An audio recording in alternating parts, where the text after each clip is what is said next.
Hi, it is Tuesday afternoon where I am, and I am coming to you live because I do this every week. So I am delighted to be here with you all, and today I'm going to talk about um, not having to choose between or actually, I'm sorry, I'm going to talk about how to stay calm when life feels like too much. It's kind of this subtle sense of like how to choose between being strong and being human, and we don't have to choose. So, uh, let's dive in.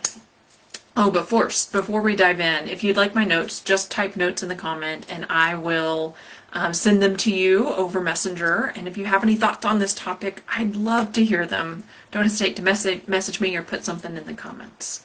So, you know those days when you are doing your best to hold it together? For me, on those days, my body starts feeling really tense, and my mind is going 100 miles an hour. And some people describe to me that they can't catch their breath. I don't have that problem of not catching my breath. My problem is I hold everything so tight. So this is what happens when your nervous system is stuck in go mode. And even when you want to rest. So typically when these days happen, it's hard to go to sleep. It's hard to sort of come down from the day. It's because our nervous system is in go, go, go, go, go mode. And so the real question is like, how do we settle our bodies when our world, our life, our circumstances all feel too much? And so I want to give you 3 steps today to do that. And then I want to tell you a little bit more about what I do. So, um, step 1 is pause and breathe. And I know this sounds too simple for words, but taking one small breath through your nose and letting it out through your mouth like a sigh does something to that vagus nerve in us, and it sort of stimulates it, and it tells our body, you can calm down now. And so, something as simple as taking 5 slow in and out breaths will do wonders for our nervous system. I didn't believe it for a really long time. In fact, I kind of turned my nose up at it. I was like, that doesn't work. I'm in real intensity and you want me to breathe. And yet, what I find now is I don't even get to those heightened states because as I start feeling that ramp up, I can just go, no, I'm going to take some deep breaths. I'm going to yawn. I'm just going to let it go. And so if you do that, if you saw what I did, I yawned and my shoulders dropped a little bit.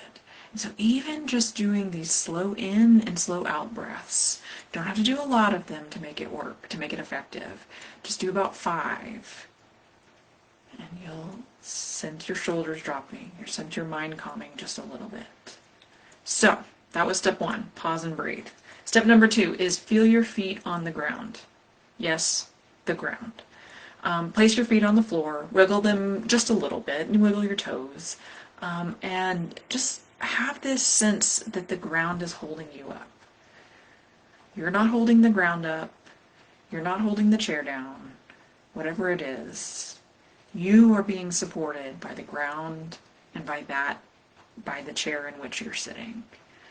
You're safe right now. Just telling yourself, I'm safe right now. Or I'm being held by the floor in my chair. It does something to this brain, to this nervous system.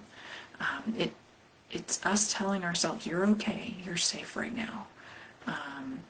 And so by breathing and by putting our feet on the ground and just feeling held by the floor and by our chair for just a moment and saying, I'm safe right now, will help get you out of those really, really high intensity states. And then number 3 is name what's true in this moment. So this doesn't have to be true to everybody. This doesn't have to be true to every moment, but this moment. Say to yourself, I'm here, I'm breathing, and I can take the next step. That's easy. You've just done this. I'm here, I'm breathing. You can even say, I'm sitting, and I can take the next step. This helps your brain and your body and your nervous system all reconnect and all just be present for where you are in this moment. And so if you get stuck and your thoughts keep spinning, try this. Put one hand over your heart and one hand over your belly.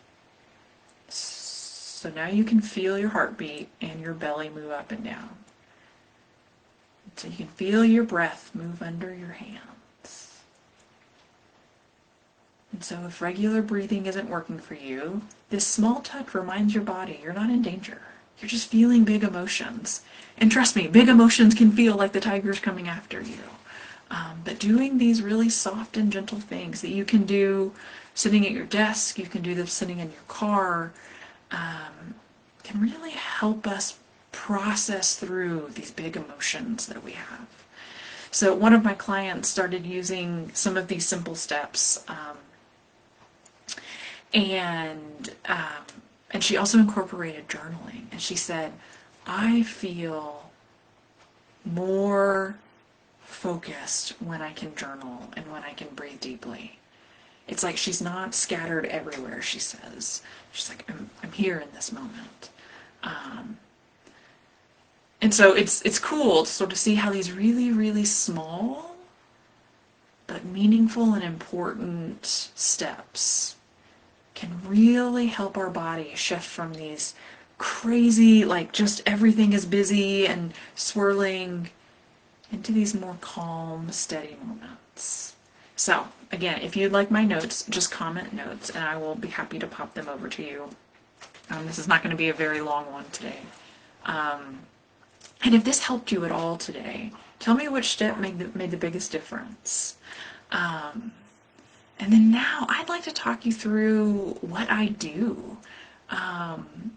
So I work with people just like you, so busy, successful people, and I help you find steady ground when life is changing fast. Sometimes that's after a significant loss. Sometimes that's after a breakup or a big change at work or even a job change or even a kid moving out of your house. All of these are huge moments. And so I know what it feels like to have your world shift underneath you, and feel like you have to be strong for everyone else. And so it's, in some ways, everybody feels these sorts of things at different times. But sometimes we need someone to walk with us doing it and through these. And so that's what I offer. And so I've walked beside many leaders and many people who are just doing their best to hold it together, even when nothing in their world made sense. And I've been through loss too. I can share some of that with you. But I shared with you 3 things to help you calm your nervous system and sort of get you from these really heightened states of alertness into these calmer states. What is it? Rest and digest. I think that's hysterical. But I want you to know that I believe that you don't have to choose between grieving and leading or resting and moving forward. That there's a way to build a real life for you that doesn't feel rushed. And so I've had clients tell me that they love being able to find themselves again, sort of get back to something that was more true and real for them, that felt more calmer and more clear and more steady than before. And so if this sounds like what you need, just put me in the comments and I'll reach out. It's no big deal, but I just wanted to let you know what I do and how I support people, and that you don't have to figure it out alone. So take one more slow, deep breath in. We can all do it together. And there's always a way through. So with that, follow me for more ways just to calm your body and to steady your heart and to work through these tough challenges that our life presents to us. So with that, hope you have a wonderful week, and I'll see you next week.